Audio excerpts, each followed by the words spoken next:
E aqui estamos mais uma vez para esse momento que eu adoro, que eu me divirto e que espero que vocês estejam acompanhando, que tá muito bom, né, Afonso? Tá uma delícia, é sua companhia. É bom. É, bom. A gente vai fazendo o possível, né? Agora, é uma delícia. Não, é muito É bom. gostoso. É gostoso. Aliás, é o momento do Pode, Arruda. Diz Diniz, é isso. E o Pode Arruda Diz Diniz existe graças aos nossos apoiadores. Quer dizer, graças a nós que nos empenhamos e nos dedicamos. Mas como os apoiadores e patrocinadores... Que são muitíssimo importantes. É muito mais legal, né? Fica todo mundo feliz. E aí você também pode, inclusive, ter a sua marca nos apoiando. É uma boa ideia. Eu acho. Eu faria, hein? Agora. Pode me ligar que eu cuido de tudo. Bora no Afonso. E vamos agradecer, então? Vamos agradecer, claro. Começamos agradecendo ao querido Dr. Derek Camargo, ele e as suas clínicas, qualidade de vida, saúde. Não é só emagrecer, não. Tá certo que emagrecer faz bem pro corpo, faz bem para todo o teu funcionamento, ainda mais depois do Zenta. Depois do Zenta é muito importante. Me falaram que dá um up, viu? A pessoa fica animadona. Qualidade de vida, Dr. Derek Camargo. Temos também o pessoal da Local Imóveis, Sarinha, Milton, esses fuférrimos aí conosco. Se você já teve algum perrengue para alugar, para vender, para você colocar o seu imóvel no mercado e dor de cabeça, administrar os imóveis que você tem, a Local e seus diferentes selos cuida da sua vida imobiliária. Isso é muito bom. E a parte dos imóveis comerciais está bombando. Bombando, business. Business. Além disso, temos ele, Vander Amaral, que cuida de mim e do Fabrício aqui. Até um beijo pro Vander. Pro Vander, que é do Coafir. O Coafir que fica na... Coafir, é tão chique. É chique, é Coafir. Que aí as pessoas leem e falam Coifer. Não é Coifer, é Coafir. Ué, não vamos falar, né? Na época da Boate Gallery, você não ia no Gallery, você ia no Gallery. Então... Estamos no Coafir e, aliás, melhoras para você, Vander. Espero que você já esteja 100% quando este vídeo for ao ar. E estamos aqui na torcida, gostamos muito de você. Querida Renata Calil Viagens. Chegou de viagem, fez uma puta viagem, foi incrível, viu? Foi boa? Olha aí, pois é, e ela faz roteiros personalizados, te leva para o lugar do mundo que você tem vontade de conhecer, da maneira que você tem vontade de conhecer, no seu timing, no seu speed, da maneira que você quer curtir a sua viagem, né? Tem gente que gosta de curtir mais quietinho, tem gente que gosta de não parar no hotel, enfim, como você quiser, é Renata Calil Viagens. Se fosse o Borel, já tinha que colocar funk no meio do roteiro. Você cismou que o Borel é funkeiro? O Borel adora um funk. O Borel é o nosso técnico ali, ele adora um funk. Você cismou que o Borel é funkeiro agora? Bom, então tá, vamos ver, né? Qualquer dia tem show do Borel aqui. Show do Borel. E eu quero mandar também aquele beijo pro pessoal da Foco Comunicação. Graças a eles estamos aqui também muito bem estruturados. A Grace sempre nos acompanhando e cuidando dos mínimos detalhes. Olha, desde as fichinhas, desde tudo, super capricho e muita qualidade de trabalho. Então, se você quer ter o seu marketing, o marketing da sua empresa bem divulgado e com uma campanha, uma projeção nas mídias, de forma organizada, claro, foco, tá resolvido. E para deixar esse dia mais gostoso aqui, essa gravação, temos aqui comidinhas libanesas. Libanesas do Souk, maravilhoso, que fica aqui no nosso shopping Jardim Pamplona, no rooftop, com uma vista de São Paulo muito gostosa. E é aqui, no shopping Jardim Pamplona, que está o nosso estúdio maravilhoso, que é o Pocket Studio, que nos permite também estar aqui muito bem instalados, com a nossa personalidade e com toda a qualidade de trabalho deles. Uau, agradecido? Não, falta mais um, e o mais importante, que é o que a gente Meu querido! É o J Matos! J Matos, olha que delícia, viva você, viu, J Matos? Você é um querido. Não poderia faltar o nosso espumantezinho na gravação. Você é o gigante das bebidas, é o pequeno gigante. Uma hora eu vou contar o que ele fez, gente, mas hoje não. Mas vamos lá, e a nossa convidada maravilhosa de hoje? Olha, a nossa convidada, ela tem uma história muito interessante. Ela foi uma top model brasileira, numa geração em que as top models ainda não tinham hoje todo esse foco, então o destaque era super interessante e era muito... Ela também morou fora, ela vai contar isso pra gente, mas era muito bacana como as dimensões, né, para chegarem nessa geração, que a geração das super top models, nós vamos falar sobre isso, ela vem com um time de frente. No Brasil, ela estava nesse time de frente. Depois, ela foi apresentadora de televisão também. Danada essa moça. Ela é super versátil, a ponto de também ser atriz e contracenar com um dos maiores nomes da nossa dramaturgia. Em cena, maravilhosa e linda, né? Com aquele porte, aquela coisa. E hoje ela faz palestras sobre a história da moda, que tem muito a ver com esse espetáculo de teatro que ela fez. Bom, ela tem muita coisa para contar e nós vamos deixar que ela conte para vocês e para nós também nesse papo gostoso, esta linda, esta chique, esta top Laura V. Seja bem-vinda!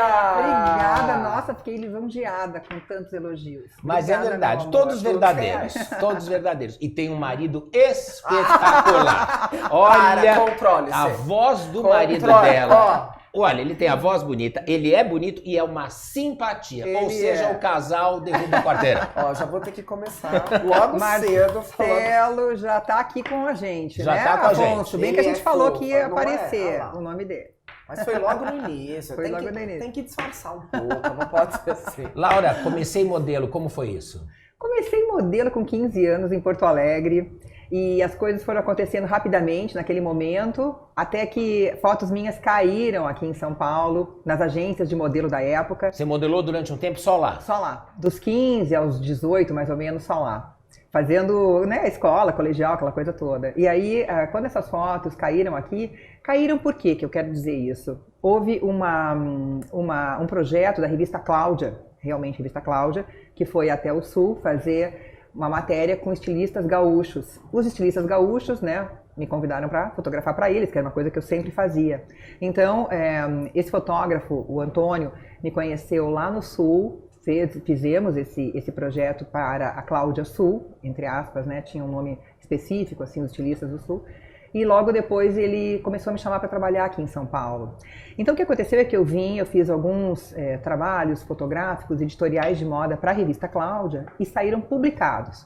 Quando eles saíram publicados, as agências viram aquelas fotos. Então 3 agências ligaram para mim em Porto Alegre e falaram: quem é você? Né? A gente está te vendo aqui causou nos editoriais. Né? Essas matérias que você tem feito, mas você está onde? Está em Porto Alegre? Falei, tô. Amigos meus que já estavam aqui, que eram modelos também, que já estavam aqui, que passaram os contatos, então eles me encontraram e me convidaram para trabalhar. Então eu vim, né, fiz uma seleção, eu fui visitar todas essas agências, eram 3, visitei cada uma delas e acabei, claro, decidindo por uma das agências. E dali em diante, as coisas não pararam de acontecer, porque eu já tinha book. Sabe o que é isso, né, Fabinho? Sabe o que é isso, Afonso? Olha, na época a gente tinha que ter um portfólio deste tamanho, com fotos tiradas das revistas, que eram as melhores fotos que você poderia ter e tudo. E as agora, se você fosse uma modelo em comecinho de carreira, não teria nada disso. Não teria. O que acontece é que daí você contrata fotógrafos e faz... no estilo capa. No estilo capa, faz assim um trabalho bonito, como se fosse com uma inspiração numa revista, mas não é. E eu já tinha a sorte de estar publicada. Então o meu começo foi desta forma. Então o seu composite já tinha a capa de revista já aí. Tinha, em seguida já tinha. Olha que legal. Você sabe o que é um composite? O que é um composite? Composite é o máximo. Os modelos fazem justamente uma composição, né, de fotos, trabalho, tudo isso, que é como um cartão que você deixa para visitas, para agências, para tudo isso, para ficar mais reconhecida, né? Na semana passada... Desculpa, Afonso, pode falar. Hoje deve ser tudo digital, né? Exatamente. Antigamente era impresso. Era impresso, e a gente tinha que, justamente, né, escolher as melhores fotos de ângulos diferentes, de editoriais diferentes, para que o cliente que recebesse, né, só o card, ou no caso o composite, entendesse quem você era, com as medidas, aquela coisa toda. Então eu tenho muitos composites ao longo da minha carreira. Você foi refazendo? Fui fazendo vários, né, durante o período em que você está fora do Brasil, essas fotos, depois vai para outro lugar e assim por diante. E eu estava mexendo com isso na semana passada, inclusive tem uma foto interessante que me levou a trabalhar com Givenchy, o Hubert de Givenchy, nos anos 90. Você chegou a conhecê-lo? Trabalhei com ele. Diretamente com ele. Um uma figura de uma elegância. Elegantíssimo. É interessante para vocês pesquisarem. Eu acho que é muito legal, sempre que você estiver assistindo alguma coisa e te causar curiosidade, ou você não tiver uma maior noção sobre esse assunto, pesquisa. Então dá uma pesquisada aí sobre Hubert de Givenchy, e ele tem para mim, né, eu que adoro as biografias, ele tem uma passagem da vida muito interessante de ter sido o grande amigo e o super estilista de Audrey Hepburn. Então você pode aproveitar para pesquisar sobre Roberto Givenchy e sobre Audrey Hepburn, que foi uma das atrizes mais elegantes, né? Com o seu côté gamine. Côté gamine é chique, né? Não, ele está no francês hoje, olha aí. Tô Tá impossível. maravilhoso, Que é aquela coisa de você ser magrinha, assim, bem colocadinho. E foi pra por fora? conta dela, de uma foto que eu estava aparecendo com Audrey Hepburn, que eu fui contratada para fazer esse desfile para Givenchy em Nova York. Porque a foto do meu card, do meu composite, tenho... Manda pra gente, pra gente colocar na edição. Sim, mando. Então. Essa foto eu tô com um penteado relativamente parecido com o que ela usava, em preto e branco. Então, e o cabelo tá com gel, então o loirinho que eu tenho meio que disfarçou. Meio sumiu, tá. Foi bem bacana. Não evidenciou os olhos verdes por ser preto e branco. Não. E quando eu cheguei lá, eu perguntei pra ele, Audrey Hepburn, né, tem outro tipo físico, e por que você me contratou, né? Tá aqui o seu card. Ai, foi tão bonitinho. Olha. Super gentil, elegantésimo, bonito, alto, né? Bonito, senhor elegante. já bonito, na idade que ele tava, uns, acho que 70 e pouquinho. Quais outros costureiros você já trabalhou? Trabalhei com o Ralph Lauren, que foi também uma experiência muito bacana em Nova York também. Eu trabalhei bastante tempo. Bonito o Ralph Lauren, eu acho ele bonito. Ele tem um tipão, né? Tem. Então, fiz bastante coisa para ele lá em Nova York, conheci pessoalmente, então foi uma oportunidade bacana. Agora, o grande nome com quem eu trabalhei, que eu tenho um carinho enorme, foi Karl Lagerfeld. Ah, nós vamos chegar lá. Isso veio em decorrência do espetáculo. Exatamente. Agora, você tem uma coisa interessante aí. Você, eu sei porque eu conheço, né, a tua história, mas eu sei que você não teve uma origem assim, tipo, sem nenhum problema, mas aquela coisa que é diferente, que às vezes acontece para muitos modelos, de ter uma origem muito humilde e ser de uma família super humilde, então passar por sérios problemas. Primeiro de aceitação da família, ao se tornar modelo. Hoje em dia tá mais fácil, né? Eu acho que antigamente tinha. Você já tinha pais mais preparados, uma cabeça melhor. Mas teve alguma coisa assim no primeiro momento, eles falarem, ai, minha filha, morar em São Paulo, tá, nada? Não, o que aconteceu foi que eu perdi meu pai muito cedo, então a minha mãe ficou à frente da família, com os meus avós. Os meus avós alemães eram muito liberais, com exceção de Os alemães uma. São liberais. Muito liberais. Muito são normalmente. Só que uma das avós era aquela avó assim que cuidava, que nem uma galinha com seus pintinhos. Era a tua oma. Esta avó passou mal, teve úlcera quando eu viajei para Tóquio, fiquei 6 meses fora do Brasil, uma ocasião mais, um período mais longo. Essa avó teve úlcera, então essa avó não gostava que eu viajava, meu Deus, falava para minha mãe, né, para a filha dela, você vai deixar a Laura viajar sozinha mais uma vez para o Oriente, né? E eu ia e voltava e tudo, mas sempre foi muito bacana, eu sempre tive oportunidades com pessoas, agências corretas, sérias. Tua maior temporada foi Tóquio, fora do Brasil? A minha maior temporada não, foi Europa, né? Eu passei pelos grandes centros europeus de moda, então eu trabalhei em Londres, em Paris, trabalhei também na Alemanha, que não é um centro de moda de alta costura, mas sim uma moda mais comercial, e tem muito trabalho bacana. Como eu era modelo de passarela e modelo fotográfico, eu ia para a Alemanha fazer umas temporadas, que, né, era uma grana super bacana, valia a pena passar um tempo lá. Também passei em Nova York, Miami, até para a Austrália eu fui, porque houve uma oportunidade em algum momento, eu queria conhecer a Austrália, então fui para lá. Olha que bacana! E vai mais uma curiosidade para vocês hoje. A alta costura, o haute couture, você só é uma denominação que é específica para a França. Você só pode denominar de alta costura a moda francesa e com uma série de regras, né? Tem que ter o ateliê numa determinada localização, dentro de um centro, dentro desse polo de moda. Existe uma metragem mínima para esse ateliê. Quer dizer, uma série de requisitos para que tenha essa denominação. Na Itália é alta moda, né? E nos Estados Unidos é high fashion. Quer dizer, são nomes meio que patenteados para cada lugar e é interessante isso. Eu acho bacana para as pessoas saberem que você não pode dizer assim, alta costura brasileira. É diferente, né?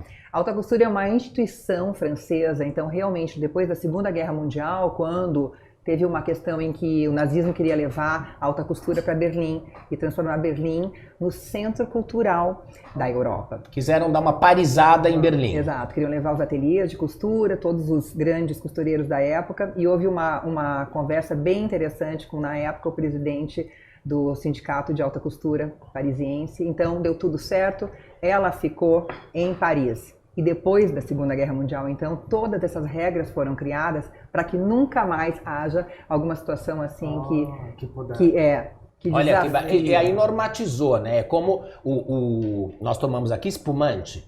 Porque para ser champanhe tem que ser da região de Champagne na França. E tem outros espumantes maravilhosos pelo mundo, hein?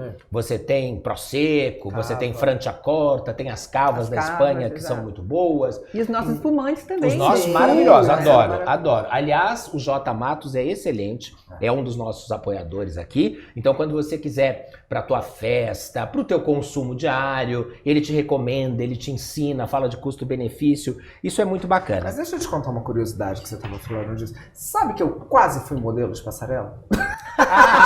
Que maravilha. Eles falaram assim, você precisava ter 5 centímetros mais. Não falaram. Só 5 não é possível. Só 5. 5 ele tem no topete. Ué, no topete você tem 5. Isso é fácil. Mas não sei por que não deixaram assim.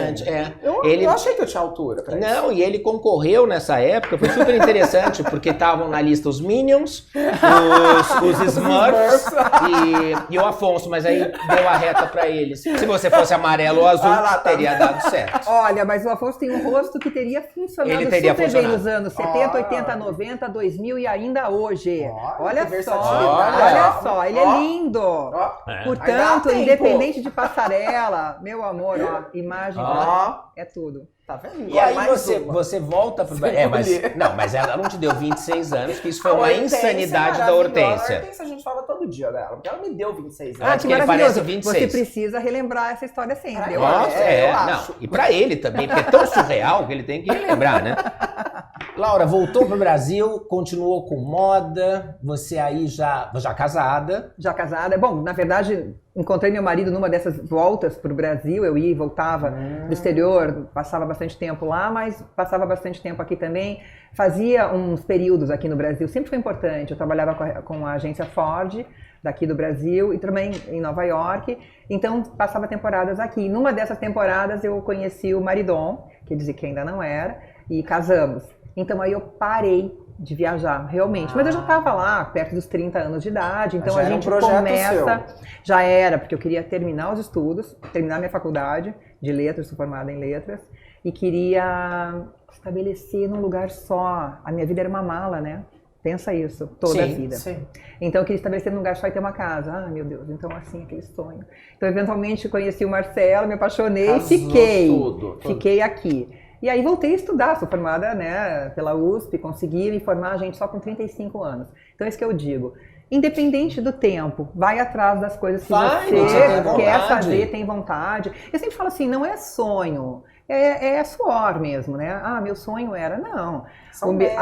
A minha meta, meu desejo, meu objetivo, porque sonho é muito assim, você sentar, eu tenho um sonho. Não, né? Vamos atrás. Até porque, para quem tem a vontade de modelar, né, de seguir a carreira de modelo, engana-se se pensa que é fácil. É trabalho duro, e você vai para os castings e lida às vezes com não ser aprovada, né? E aí você fica...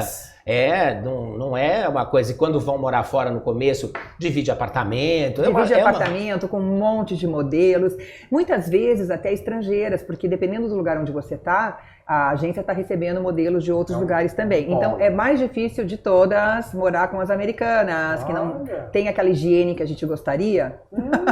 Então quando eu morei com americanas era mais complicado. Aí eu virava tipo a mentora do apartamento. Escuta, gente, vamos dar uma checada ali, vamos dar uma ajeitada, vamos dar uma limpadinha aqui. E aí, eu falei sobre isso na tua introdução, e eu queria que você, porque inclusive hoje a Laura não só por vivência, mas também por muito estudo, uma super expert no assunto moda, e eu queria que você pontuasse, que é até uma curiosidade minha.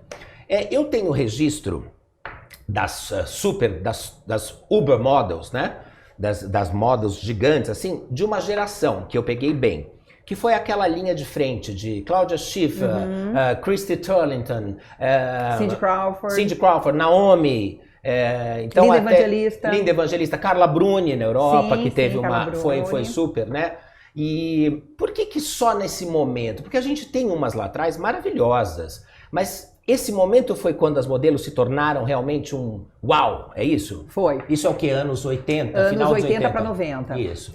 Foi quando essas modelos que eram extremamente glamurosas apareceram, se tornaram o rosto, a imagem de muitas marcas importantes.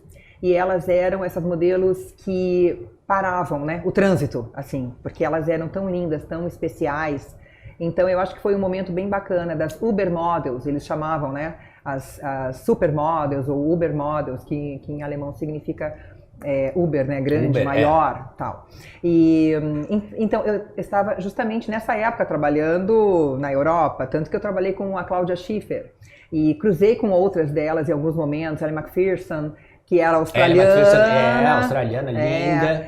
Um pouco depois veio uma sul-americana bacana, Valéria Maza. Valéria também. Teve o seu destaque. Sim. Então foi um momento muito bacana de estar em Paris ali e cruzar com essas modelos, trabalhar um pouco com elas e estar nesse momento de bastante glamour. Depois disso, nos anos 2000, no finalzinho dos anos 90, já entrou para um outro perfil que era a heroin chic. Que daí mudou bastante o perfil dessas mulheres que eram incríveis. Elas ficaram ali no poder, mais de 10 anos. Foi mais. E eu lembro, porque era uma coisa bacana, que eu lembro dos editoriais de moda, e teve um que era da L'Oréal, e algumas delas fizeram essa campanha, e eu lembro que era o máximo. Eu até recortei isso da revista, assim, porque a campanha era Don't hate me because I'm beautiful. Que é não me odeie porque eu sou linda, né? Exato. Se aplica, né? Então, eu também eu acho que se aplica super. Mas eram também esses tempos, porque a ideia era dizer que você poderia ficar tão linda quanto ela se usasse aquele produto e tal. Claro. Agora, até isso muda nos tempos de hoje. Muda porque essa já seria uma campanha hoje que não cairia muito bem, porque você está discriminando os bonitos dos feios, né? Agora, os feios que me desculpem, mas beleza é fundamental, já disse o poeta, não fui eu, porque a beleza ela tem 1000 formas, né? Ela não tem uma receita. Existem pessoas, por exemplo, existe uma pessoa que para os padrões todos desenhadinhos de perfeição, aquela história que inclusive o cirurgião plástico faz, né? Que mede a tua distância entre olhos, nariz, queixo, que seria uma figura completamente fora disso, que é a Rossi de Palma, e que é uma atriz fantástica e se tornou uma figura e estrelou várias campanhas também. Ela é tão extraordinária que ela aparenta uma coisa diferente. A gente não está nem colocando se ela é bonita ou feia, essa questão da estética, os padrões que a gente gosta. Não é nem isso, ela está acima, né? Por conta ela desse está pelo dela. perfil e ela despontou lindamente no Mujeres al borde de um ataque de nervios, que é o Mulheres, né, à beira de um ataque de nervos, do Almodóvar, que foi um filme que eu assisti na época que eu morava em Madrid, 88. E em 1988 foi lançado o filme, eu me lembro, eu estava lá, e o filme, e aí a gente se rendeu definitivamente ao gênio Almodóvar, que felizmente nos acompanha até hoje. Laura, você teve a coisa camaleônica da Linda Evangelista? Porque dessas Uber Models, eu acho que a Linda era mais camaleoa de todas, né? Sem dúvida mais camaleônica. Ruiva, cabelo preto, loiríssima, cabelo platinado, cabelo mais curto, cabelo comprido. Você encarnou essas personagens também? O que aconteceu comigo foi o seguinte, eu tinha cabelo compridão, trabalhei muito com aquele cabelo comprido. Em algum momento, o Duran, que era um grande fotógrafo da época, que é catalão, inclusive, mora no Brasil há muitos anos, mas o Duran fez história aqui no Brasil como fotógrafo de moda. Falou pra mim, corta o teu cabelo que nem na Linda Evangelista. Sabe que aquilo me deu uma tensão muito grande. Eu não sabia realmente se devia ou não, porque eu trabalhava muito bem com o cabelo. Então você fica, uma profissão que você já trabalhou ela durante anos, com um perfil. Eu fiquei eu fiquei um pouco amedrontada em relação a essa sugestão que ele fez. Acabei não cortando logo, demorei um pouquinho, mas um pouco depois cortei sim. E adorei o cabelo curto. Tanto que de lá pra cá eu não usei mais comprido. O máximo que eu usei foi um chanelzinho, assim, mas é que eu sou já muito clássica, tenho um perfil, um rosto, né, uma fisionomia clássica. Então, quando eu corto um chanel muito... Fica demais, eu acho. Fica demais elegante. Quando as pessoas falam, você é muito elegante, eu falo, gente, não, para aí, também sou descolada. Então eu brinco um pouco com isso. Mas usei o curto, que eu acho que me deixa mais arrojada. E mudou cores, tingiu e Mudei, tudo? Eu tive ruivo, tive o cabelo castanho escuro. Não cheguei a ter preto, que aí não combinaria com o meu tom de pele. Mas usei vários tipos de cabelo, sim. E eu tenho muita foto, né? Eu tenho tanta coisa, são centenas e centenas e centenas de fotos da minha carreira, desde os 15 anos. Até os dias de hoje, imagina, eu fotografei a minha vida inteira. Então tem todos os tipos de cabelos. Funciona? Você acha que funciona aquela consultoria de cor e não sei o quê? Que a pessoa é inverno quente, verão frio, tananana. Você acha que isso funciona? Pois é, isso é uma questão, viu, Fábio? Porque eu vou te falar que uma pessoa como eu, que sempre teve que vestir o que era necessário, não tinha essa possibilidade de escolher cores, nada disso. Então, para mim, hoje, isso não faz sentido por conta da minha carreira, do meu histórico. Mas uma mulher que está procurando entender melhor, né, a sua não sei, maneira de chegar, maneira de se apresentar, maneira de se vestir, eu acho que pode ser interessante. Mas para dar uma segurança, você acha? Para dar uma segurança. No meu caso, me limitaria, porque eu estou acostumada a usar tudo. No caso de uma pessoa que está saindo agora, que está vindo para um ambiente em que ela precisa, sim, estar mais de acordo com, né, os códigos, eu estou pensando em inglês, dress codes, os códigos de vestimenta, eu acho que pode ser bacana, dar uma base para ela entender o que fica melhor para ela e na compra, né, claro, nas aquisições, fazer uma coisa certeira. Mas é porque eu acho, Laura, que estilo é algo próprio. Você tem que criar o seu. E você tem que ir no seu estilo da maneira que lhe faz bem e que você se sente seguro. Porque sem segurança não funciona. Então, perdão. Se eu te der uma fórmula, a fórmula do... Porque me perguntam muito isso. Então, Fábio, como é que faz para ser chique? Me dá a fórmula do chique e tal.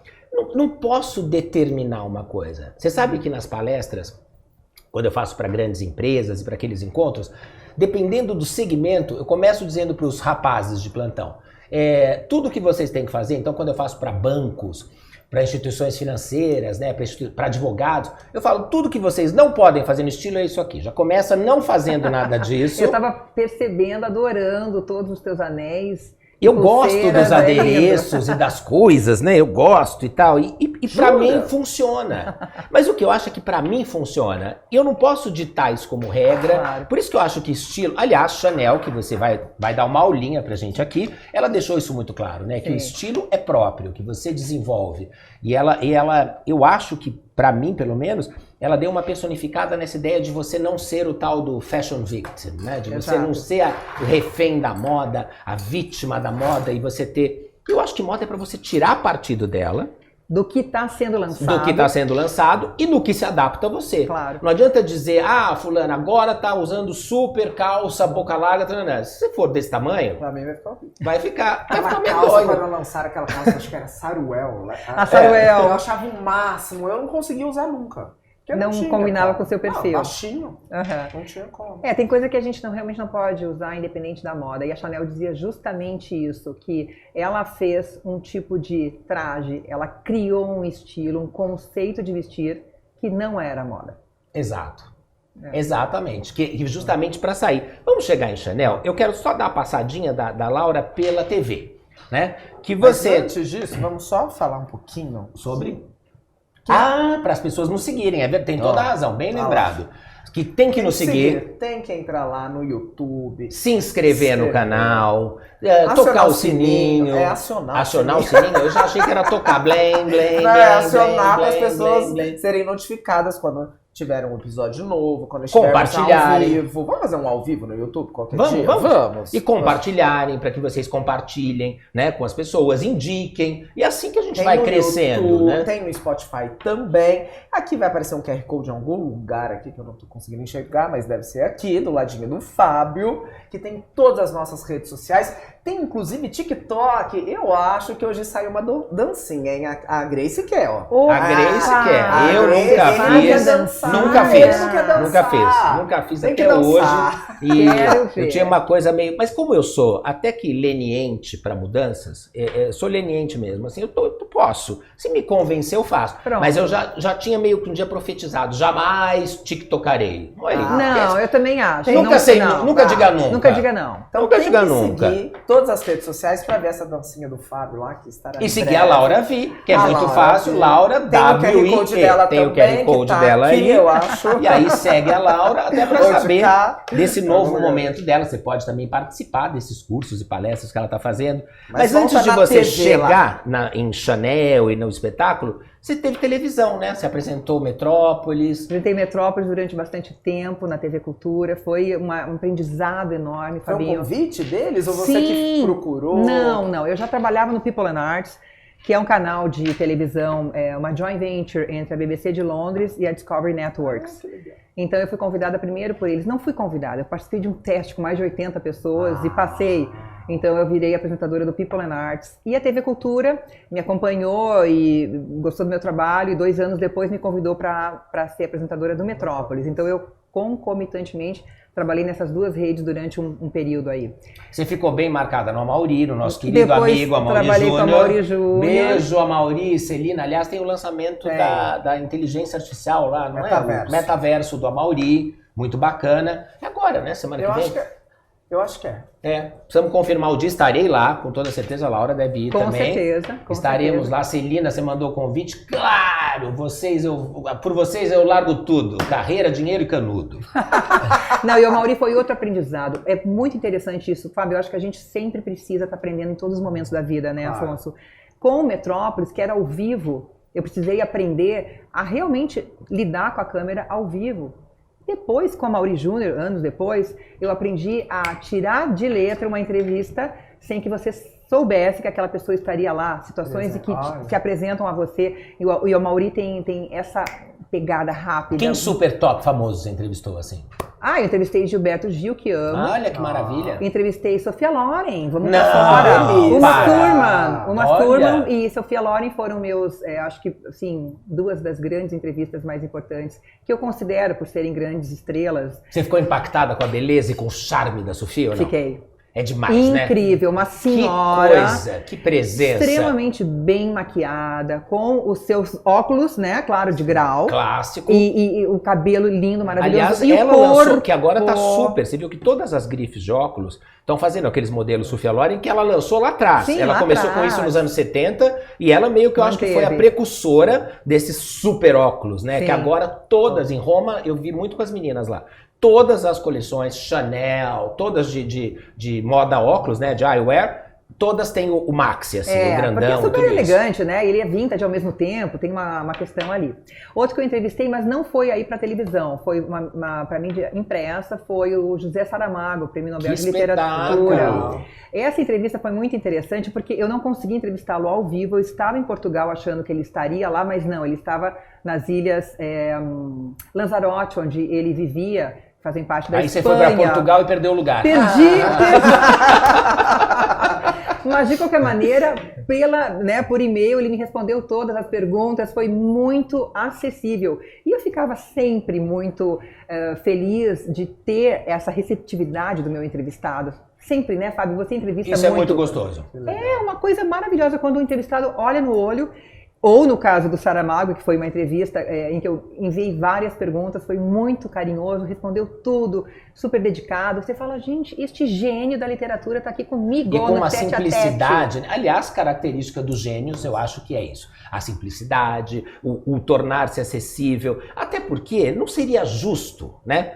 Se você tem algo de brilhante, algo de pungente, de interessante, tem que dividir com o mundo, né? Tem que dar esse prazer para o mundo de poder saber da sua arte, saber do seu talento. Então, assim, você tem o seu tesouro pessoal, você é muito bom em alguma coisa, divide, compartilha. Mostra para mais pessoas, né? Eu acho tão bacana quem deixa, por exemplo, suas coleções de arte e deixa isso disponível, nem que você não doe, às vezes tem as questões financeiras, e eu entendo também, mas que você permita que isso seja apreciado por mais pessoas, é tão legal, né? Eu acho que a troca de conhecimento é uma das coisas mais importantes que o ser humano pode fazer, e a troca de conteúdo, nesse sentido também. No caso, né, a gente ama a arte, e eu tive recentemente aí eu viajo bastante, né, Fábio? Mas eu tive recentemente em Madrid, que você está falando de Madrid, falou recentemente aqui de Madrid que você morei ama lá em 88. O que são aqueles museus do Prado e Museu Reina Sofia. Você aprende moda ali também. Que é o meu foco, eu vejo aqueles quadros, principalmente do Museu do Prado, quadros de 500 anos, e você aprende todos os detalhes de como a moda era feita por conta de uma pintura que está disponível e ela está bem protegida, né? Disposta para que a gente veja. É incrível. Não, e você vê obras interessantes. Você sabe que eu tive a oportunidade eu estudei nos Estados Unidos em 87, eu fui lá, fiz 1 ano de faculdade, né, na University of Bridgeport, e lá eu fiz amizade com espanholas deliciosas, que inclusive vieram para o Brasil, eu hospedei em casa e tal. E aí isso me despertou. Com elas eu comecei a falar o espanhol lá, eu tenho uma facilidade para línguas boa.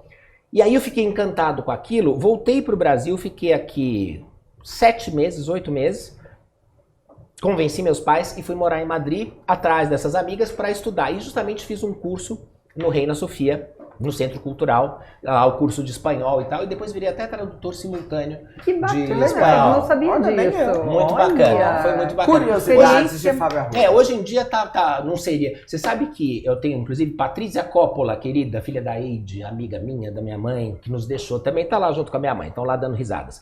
Mas a Patrícia, que é tradutora e tem uma empresa de tradução, ela faz todos os grandes shows e tudo isso, nós estávamos conversando sobre isso outro dia. A tradução é fundamental que você esteja imerso nisso. Uhum. Você tem que estar se atualizando 24 horas por dia, Uhum. porque você tem que estar com os novos, as novas gírias, os novos anexins e tudo mais, e os anexos, porque tudo vai, as línguas vão mudando, Sim, né? sim, Então você língua tem que viva. estar muito, e você tem que estar naquele pique, para você ter, a velocidade, o speed. Mas você falou das obras, eu queria contar que hoje está na Espanha o Guernica, do Picasso, Sim. mas quando eu vi a primeira vez foi em 1987, que ele estava nos Estados Unidos. Ele foi, né? Ele foi. Sim, eu vi. Porque Eu vi a estive- primeira vez em Ele 1987. viajou pra lá. Ele É. estava lá. Quer dizer, gente, isso... Sabe quando a gente pensa 35 anos? Nossa, 36 anos, olha. Mais velho que eu. Nossa vida, menino. Ele tem 41, viu? Não caia Mentira. nessa não, que isso é falsidade ideológica e da cadeia. Ô, Laura, mas conta pra gente como foi depois de apresentadora virar atriz, se tornar atriz.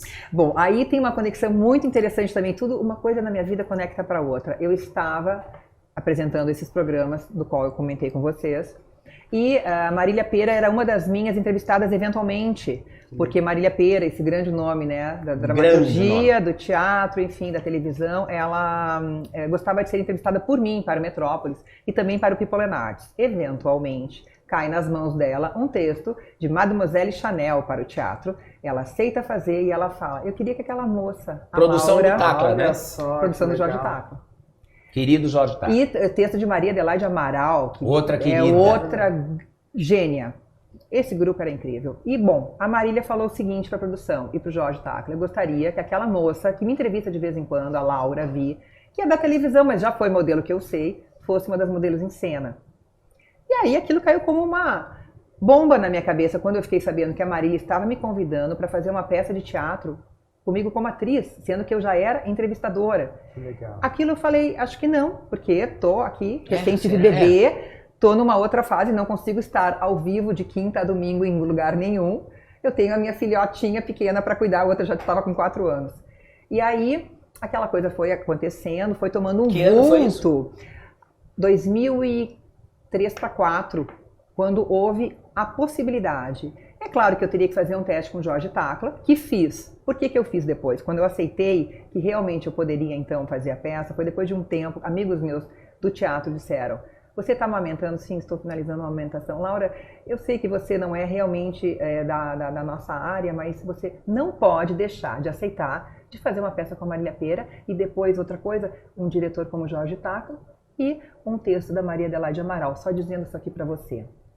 E aí eu fiquei assim: Marcelo, o que eu faço? Maridão, né? Me dá uma ajuda. Ele falou assim: faz a peça. Eu aceitei fazer por conta de amigos, incluindo Juan Alba, que foi o que mais me incentivou, Olha, que bacana. que já era ator na época, tinha sido modelo, já era ator, e falou: Laura, não vai perder uma oportunidade dessas. Vão ser 6 meses de peça. Falei a verdade. E foi. 3 anos. 3 Olha, anos. que Porque foi um sucesso, né? Foi Eu assisti sucesso. o espetáculo Que sucesso. e foi uma sucessão, foi muito bacana. Foi maravilhoso. Foi muito especial. E ali tinha uma coisa muito bacana, né? Todos os figurinos da Marília Pêra e os que vocês utilizaram eram originais Chanel, né? Originais da Maison Chanel, que enviou todos os figurinos. O Jorge Tacla esteve lá. O Jorge é um esteta, é um grande profissional da área, não apenas da cenografia, mas de todo o entendimento da estética dentro de uma peça, dentro de um espetáculo. Então ele esteve na Maison Chanel e eles ofereceram mandar todos os figurinos. Então, meses antes da gente entrar em cartaz, houve uma daquelas medições de alta costura nos corpos, não Que só... você já tinha feito várias vezes Já na vida. tinha feito várias vezes na vida, já conhecia o processo. Também foi contratada uma outra atriz, a Ellen Londero, que fez o papel de modelo comigo em cena, e a Marília, nós três. Então enviamos as medidas, vieram inúmeros figurinos para todas nós. A Marília não usava tanta, né? Ela usava um tailleur. Ela não trocava muito, não né? trocava. Ela tinha alguns porque ela trocava de tempos em tempos o tailleur, né? Mas era um só. Chapéu, me lembro Chapéu, dela de chapéu, bolsa, tudo isso.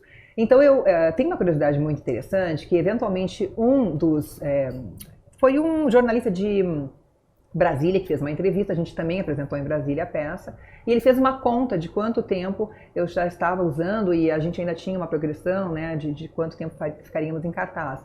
E ele fez a conta de que eu realmente usei, gente, mais de 4.000 vezes entre colocar e tirar os trajes Chanel. Então a gente chegou a conclusão... Mais do que qualquer modelo que já desfilou Chanel na vida. Mais. Mais. E provavelmente eu possa ter sido a segunda mulher que mais vestiu desta forma Chanel depois de Coco Chanel. Olha que maravilha. É muita coisa, são mais de 4.000 trocas. Claro que eu passava 5 minutos, por isso que a gente brinca. Sim, mas eu passava 5 minutos, né, com aquele modelo no palco, mas trocava. Mas uma modelo na passarela não passa mais do que isso também. Então... Ou seja, realmente, para você vestir tantas vezes, e modelos diferentes, porque também a Maison ia mandando novidades, a gente trocava ao longo da peça, fomos trocando. E ficava com as roupinhas depois? Algumas sim. Ai, que delícia! Tenho que admitir, ganhei de presente, eu tenho assim, para mim é uma relíquia, claro, que eu uso no meu dia a dia. Sapatos e bolsas e alguns trajes que são icônicos da marca Chanel. Então é assim eu sou muito muito grata a toda essa produção, porque quase que eu não aceitei pela minha vida agitada do momento. Imagina deixar de fazer um projeto tão especial. E logo depois, claro, Karl Lagerfeld, conheci melhor. Eu já conhecia Karl Lagerfeld. Vocês foram a Paris. Dos anos Paris. 90, fomos exatamente. A gente foi fazer a peça em Paris, apresentar lá, ficamos em cartaz durante um período.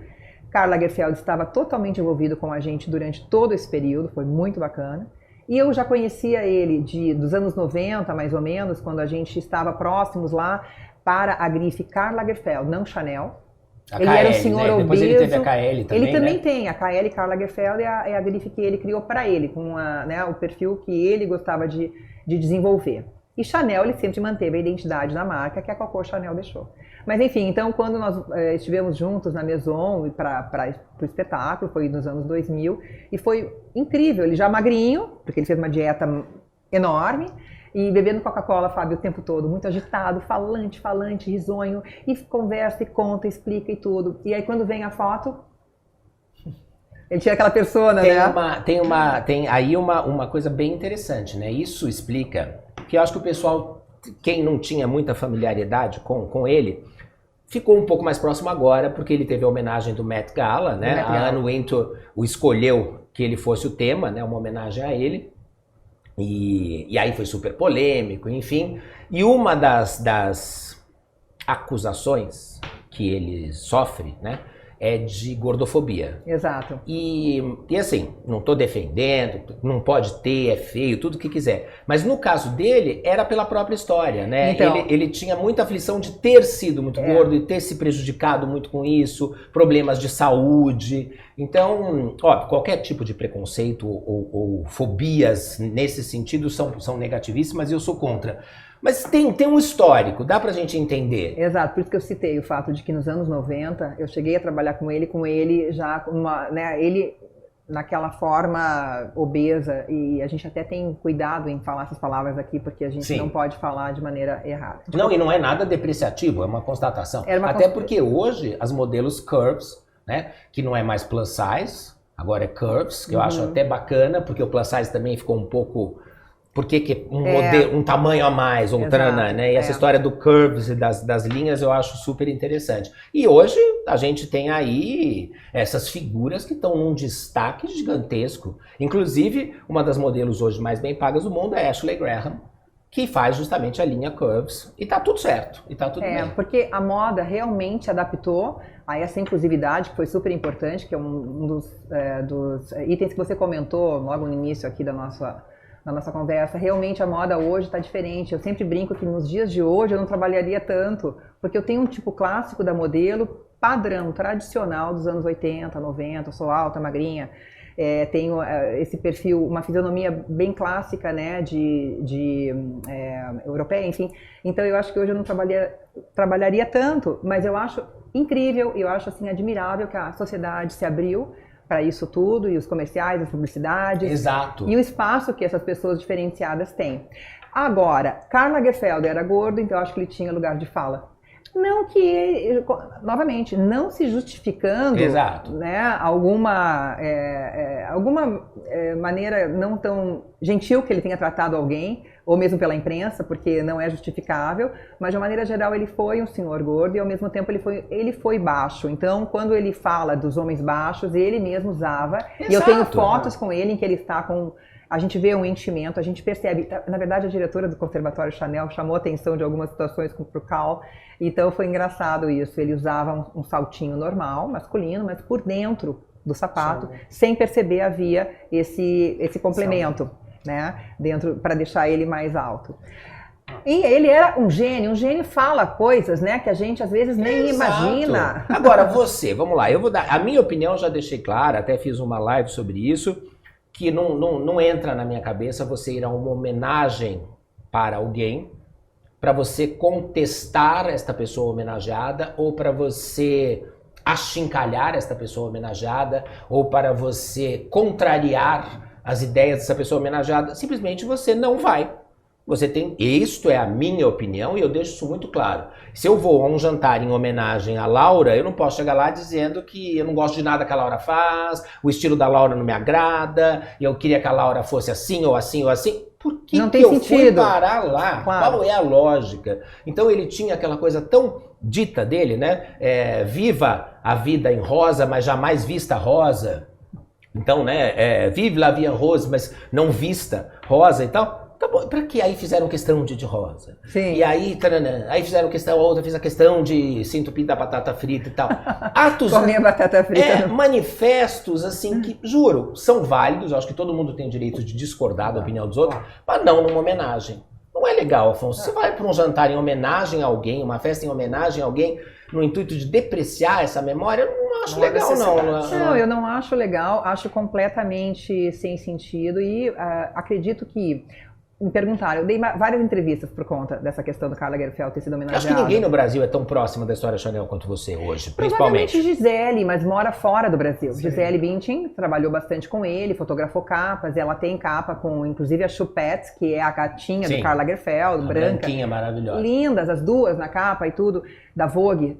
E, bom, mas a Gisele está fora do Brasil. Outros modelos trabalharam com ele, não sei se há esse nível de... Mas você estudou muito também, né? Eu agora estudo, em função dos teus cursos estudo e tal. tudo. Eu tenho essa paixão pela história da moda, história do mundo, na verdade, mas o foco principal nesse momento, moda. E só para finalizar a questão do Karl Lagerfeld, eu então dei muitas entrevistas naquele momento do Met e eu entendo da seguinte forma. Se nós fôssemos negativar, cancelar os gênios que a humanidade trouxe, por conta das peripécias que fizeram ou falaram, estaríamos tão mais empobrecidos culturalmente. É verdade. Porque tantos gênios falaram absurdos, mas ao mesmo tempo trouxeram um legado incrível. Ou, né, dentro da sua área científica, da área filosófica, da área da psiquiatria e da área da moda. Então... Hoje em dia está muito perigoso a história do cancelamento, né, Laura? Tá perigoso. Eu acho que está se banalizando essa coisa do cancelar e eu acho que tem que haver muito cuidado, Afonso, porque as pessoas elas estão muito radicais na história do cancelamento e justamente às vezes por uma palavra ou por um gesto, vários deles as pessoas cometem. Você sabe o que aconteceu? Não foi um cancelamento comigo, nada disso, mas aconteceu uma analogia que fizeram na época e eu não tinha feito e que se tivesse sido num momento posterior teria sido muito, muito relevante, que foi aquele meu aniversário, você foi, Afonso estava lá também, que eu fiz um aniversário de Minions. Dos bonecos, você lembra? Sim, na hamburgueria, sim. maravilhoso, Divertido. toda com a decoração de Minions. Mas não tinha e não teve em momento algum nenhuma ligação com o ex-presidente Bolsonaro, nada. Não era por este lado Minions. Era pelos bonecos que o Afonso sabe que eu sou alucinado. Isso é uma graça, a gente chora de rir. Ali, ó, olha ali. Eu sou, Eles são engraçadinhos. eu sou alucinado, eu acho os Minions a coisa mais divertida, mais bonitinha, Bonitinho. mais engraçadinha, e tem uma ironia e um deboche inteligente, né? Sim, sim. E aí a Isto fez uma matéria justamente dizendo que eu estava fazendo um ode ou uma alusão às filosofias bolsonaristas, tudo isso, e não foi nada disso. Não. Foi pura e simplesmente uma grande brincadeira com bonecos Minions e com tudo isso, e um gosto meu que eu continuo gostando até hoje. Até nem gosto das ideias de Bolsonaro, também não importa, não é sobre política que a gente está falando aqui. Mas você vê que é uma coisa, se tivesse sido num outro momento mais acirrado, eu teria sido cancelado por uma grande parcela. Sim. Né? E você vê que bobagem. Que bobagem, um tema infantil, gostoso. Aliás, é demais, gente. Eu acho banana. Eu adoro. Eu acho de uma irreverência. Eu adoro. Eu acho que até o Gru me inspira com meus echarpes, assim. Olha aí. Sem dúvida. Meu malvado favorito. Um pouquinho. Ô, Lauri, conta pra gente um pouquinho agora dessa nova fase aí de cursos, palestras, que tá ao máximo. Você falou que tem novidade por aí. Tem novidade, gente. Eu não paro de criar situações e ser convidada para coisas muito bacanas, né? O que eu acho que é uma dádiva, eu diria assim. Eu sou dedicada, então eu acho que as coisas acabam voltando por conta disso. Eu acabei indo estudar a história da moda, né? Você é Caxias. Eu sou Caxias. Vamos usar um termo, CDF, vamos usar um termo do século XX. Mas quando você se propõe a fazer, você vai firme.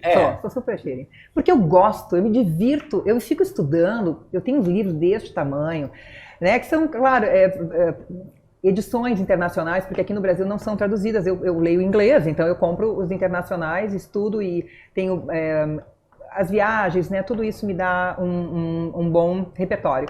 E o Marcelo brinca comigo, maridão, fala assim, você não cansa? Sabe por que eu não canso? Porque eu estou me divertindo aprendendo. Sim, é uma delícia. Por isso que eu não canso. Se eu estivesse fazendo uma coisa que eu não gostasse, iria ser cansativo. Então, bom, basicamente é isso, Afonso. Eu hoje sou convidada para dar cursos, geralmente cursos curtos, que falam de um estilista específico ou uma passagem específica da moda, um momento da moda. Mas o meu curso principal sempre a minha pesquisa principal é Chanel, Coco Chanel. Por quê? Por conta da peça que fizemos, eu acabei me inteirando muito com o universo dela e cada vez mais curiosa sempre, porque no fim das contas, a questão foi o seguinte, tão interessante. A gente acabou fazendo uma peça realmente da revolucionária que mudou a moda no início do século XX. Ponto. Nossa. E por mais que a gente fale, não é possível, a gente tem outro que fizeram bem menos perto dela. É verdade. É ela, a pessoa que viu os vestidões, as anáguas imensas, aqueles monte de enfeite, renda e detalhes e flores nos vestidos, com o espartilho apertando a mulher, desta forma aquela cinturinha aqui. vespa, aquela né? cinturinha. E ela falou, não, as mulheres precisam ter liberdade de ação, de movimentação, liberdade de movimentos. E assim eu vou emancipar a mulher por meio das roupas. E assim ela fez. Gente, vocês têm que assistir. Inclusive tem filme, tem muita coisa bacana. Tem muita coisa bacana. Aliás, a Shirley MacLaine fez lindamente o papel, né? Fez. E incorporou ali a Chanel com propriedade. Agora, é o interessante, né? Como ela pegava os exemplos da grande paixão dela, do boy capel, e aí levou isso pra moda, né? A calça comprida, a alfaiataria pra mulher. Não, eu gosto que o Fabinho é bem formado, né? Eu sou, graças Em a Afonso, Deus. ele também gosta, né? Eu gosto. Ele gosta das fofocas também. Tem várias, viu, Fabinho? Fofoquinhas aqui de Chanel. Mas sim, ela olhava pro tipo da roupa masculina e ela adaptava para a roupa feminina. Então ela era muito inspirada pelos homens que estavam sempre ao redor dela. Os amantes, os namorados, empresários e grandes artistas. E ela ia trazendo essas inspirações. Agora o boy capel foi um dos mais importantes porque foi realmente o grande amor da vida dela. Número 1. Que morreu num acidente de carro, uma tristeza louca, enfim, ela ficou arrasada. Ficou arrasadíssima. Tadinha da Chanelzinha. E foi mesmo, ela sofreu muito ali. Foi até por conta, um dos motivos pelo qual depois ela criou o Chanel número 5, foi por conta da morte de Boy Capel. Mas essa é uma história muito longa. Vamos voltar então. As calças, em primeiro lugar, ela começou a usar calças com o primeiro amante, que chamava Etienne Balsan, porque ele criava cavalos e ela cavalgava. Então ela falava, de jeito nenhum, eu vou cavalgar com as duas pernas para um lado do dorso, como vocês todas, eu não. Cocô, que não era Cocô ainda, era Gabriele. Gabriele. Ela começou a usar as calças do Etienne Balsan, Né? Ainda que foi chapeleira. ainda chapeleira. Ainda chapeleira. Este primeiro amante. Aí Etienne Balsan era amigo de Boy Capel, apresentou para ela Boy Capel. Que bateu a carteira do Etienne. Olha, bateu a gente, carteira do Etienne. Ali eles tiveram uma Concomitante, conversa, será? uma negociação. Foi uma para saber com negociação. quem que a Chanel ia ficar. Mentira. E ela optou pelo boy. Optou pelo boy, que ela estava apaixonada, ele também. E aí, no fim das contas, ela olhava, então, também até para a roupa de baixo dele, que era feita em jersey. Na época, não era algodão, como nós usamos muito no Brasil. Era feita em jersey, a roupa de baixo. E ela falou, mas esse jersey é muito maleável, que delícia para um corpo feminino. E começou a criar roupas mais larguinhas, soltinhas, com aquele jersey. Então ela trouxe da roupa de baixo masculina para a roupa feminina. E aí foi quebrando e quebrando e quebrando os conceitos todos da época. Até que ela criou o vestidinho preto, The Little Black Dress, em 1926. Soltinho, larguinho, vestidinho preto que todas nós no mundo inteiro, quantas bilhões de mulheres existem, todas nós temos Tem o vestidinho preto. E vale lembrar para vocês, eu falei no começo desse nosso papo delicioso sobre a Audrey Hepburn, que muita gente comete o engano de achar que o vestido do Breakfast at Tiffany's, né, do bonequinho de luxo, era de Chanel. Não. Todo o figurino do filme do seu grande amigo Hubert de Givenchy. E aquele vestidinho preto, apesar de ser um little black dress, não era Chanel. Lindo também, e com pérolas. Mas o Hubert de Givenchy, Hubert, né, pra gente falar com realmente a tônica certa de Fábio Arruda, no francês correto, ele já era um estilista que bebeu das criações de Chanel. Ele veio depois, ele era mais jovem que ela.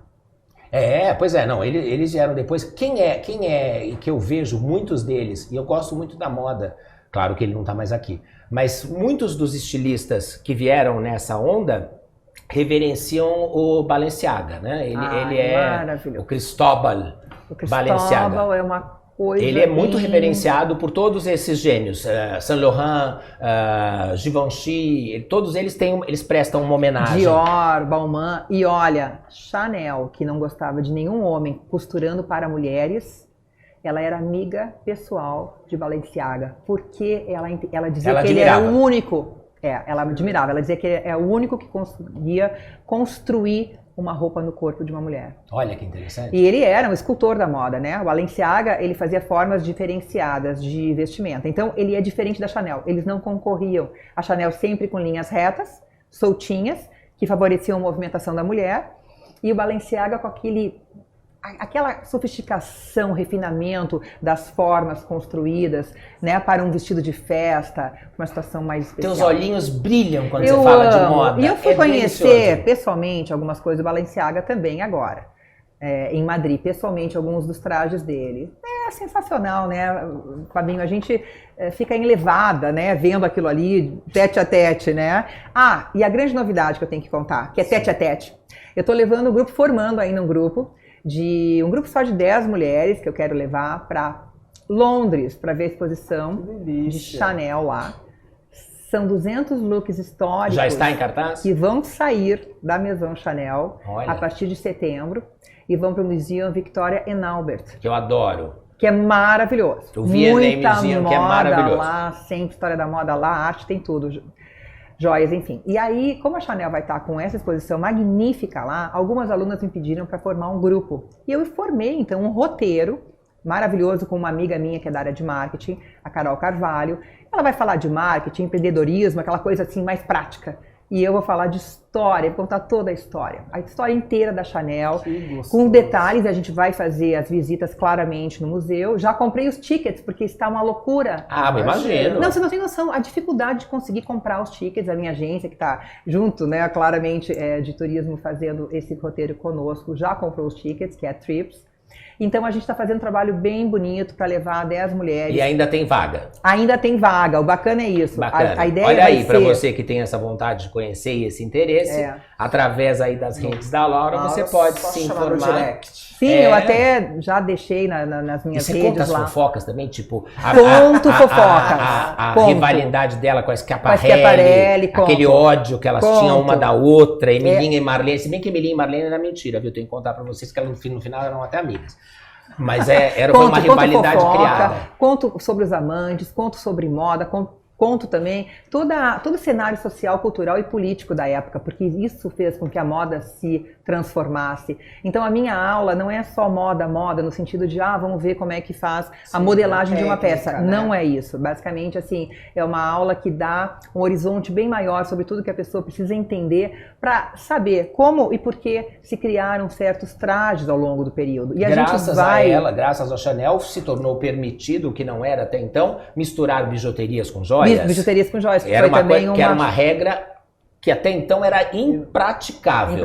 Só joia, só bijuteria, só bijuteria. Exatamente. E ela brincou com as pérolas falsas e verdadeiras. Exatamente o que eu estou fazendo aqui, pérolas falsas e verdadeiras. Então essa é o legado que a Chanel deixou.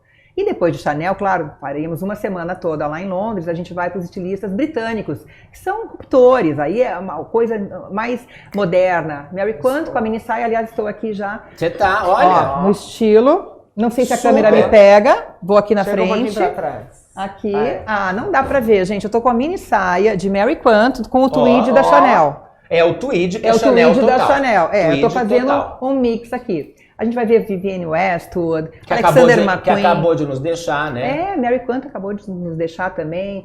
Alexander McQueen, a gente vai passar por Burberry, vai passar por John Galliano, Stella McCartney. Alexander McQueen com uma vida tão tumultuada, tão cabecinha curta, e a cabeça dele complicada, né? Como aquele gênio lidava dificilmente com ele mesmo. Que, aliás, lidar com si mesmo não é fácil para ninguém. Não é fácil. O nosso maior algoz não deixa de ser nós mesmos, né? Então é uma coisa séria, assim, a gente é quem se derruba se quiser, da mesma maneira que se levanta. Então é muito interessante quando a gente consegue, acho que conseguir totalmente ninguém nunca vai conseguir, mas quando você vai chegando mais perto de se entender, se conhecer, se aceitar, né? Isso é só maturidade que traz, né, Fabiano? Isso é a maturidade. Bom, tinha que ter alguma graça nesta merda, porque eu vou contar uma coisa pra vocês. Eu sempre achava que era papo. Eu falava, minha mãe que você conheceu tanto, que te adorava. Eu falava, mãe, para de fazer esse drama, isso é lugar comum, isso é chavão. Aparecem umas dorzinhas, vai tudo mudando. E é natural, gente, é o ciclo da vida. Exato. Porque num momento X, a gente deixa espaço para os novos que estão chegando. E é isso. Eu lido muito bem com essa questão de vida, morte. Eu acho que as pessoas têm finitude. Tem finitude, senão a gente estaria aqui que nem Nossa! Não. No livro do Saramago, que chamava Intermitência da Morte. A morte deixou de matar. E deu muito problema. Esse livro que eu entrevistei o Saramago, né, o Nobel de Literatura português, foi justamente o livro em que ele tirou da morte a capacidade de matar. Deu uma confusão naquele país confuso. fictício. Olha, interessante isso. Laura, passou muito rápido. Que demais. Adorei estar com você. Gostoso. E olha, um mimo pra você. Até porque hoje, gente, que nós estamos gravando, não é o dia que vai ao ar, hoje é dia foi dia seguinte dos Dias dos Namorados, hoje é dia de Santo Antônio, do Santo Casamenteiro. Então a Laura não precisa de casamenteiro, porque ela é muitíssimo bem casada, então ela vai aproveitar Mas o Marcelo. eu tô já adorando. Olha aí. Ai, não. Que tudo de bom isso aqui. Olha só. Marcello De Luca, me aguarde. Olha aí. Olha só. Olha a garrafa. Olha esse bico de jaca, essa coisa deslumbrante. Que coisa linda. Não é bonito? Maravilhoso. Combina, acho que muito bem comigo, não? E aí você vai poder... Tem mais presentinho. E aí você vai poder no seu terraço, na sua casa, você tem aquele jardim delicioso da tua casa, que é muito transada como ela, e tem um estilo e uma moda gostosa. Vocês podem sentar lá e com as tacinhas do pó de arruda de Diniz. Já amei isso. Olha aqui. Mas tacinhas... vocês são muito especiais, hein? Olha aí. Pronto, olha aqui. As tacinhas do pó de arruda de Diniz. Você brinda com o nosso locutor. Sim. Marcelo. Brindarei, já tá gostando, já tá sabendo, já vai perceber isso aqui tudo. Olha aí, ó.